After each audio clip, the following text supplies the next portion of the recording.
صحیح بخاری میں حدیث ہے، دیکھنا میری شان کو اس طرح بلند نہ کرنا جس طرح نصارہ نے اپنے پیغمبر کو بڑھا دیا تھا، میں اللہ کا بندہ اور اس کا رسول ہوں، مجھے اللہ کا بندہ اور اس کا رسول کہنا۔ بخاری مسلم دونوں میں حدیث ہے، اما عائشہ کہتی ہیں نبی علیہ السلام کی وفات کے دن چل رہے تھے، آپ تکلیف کی وجہ سے بار بار اپنی چادر اپنے چہرے سے ہٹاتے، اور آپ صلی اللہ علیہ وآلہ وسلم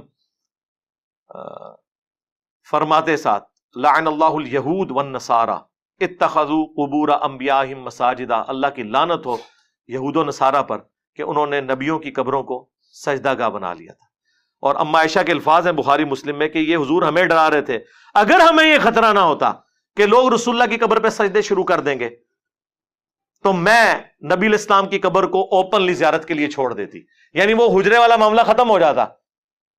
صرف یہ ڈر تھا کہ یہ کام نہ لوگ ڈالیں۔ بخاری مسلم دونوں میں حدیث ہے، نبی علیہ السلام کی دو بیویاں ام سلمہ اور ام حبیبہ جو ہجرت حبشہ میں شامل تھی،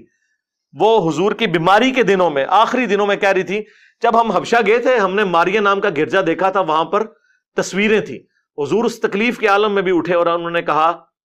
کہ یہی تو ان میں خرابی تھی، جب کوئی پیغمبر یا نیک آدمی فوت ہو جاتا تھا اس کی قبر پہ تصویریں لٹکا لیتے تھے، مسجدیں بنا لیتے تھے اور وہ سارے معاملات شروع کر دیتے تھے، قیامت کے دن یہ لوگ بدترین مخلوق بنا کر اٹھائے جائیں گے۔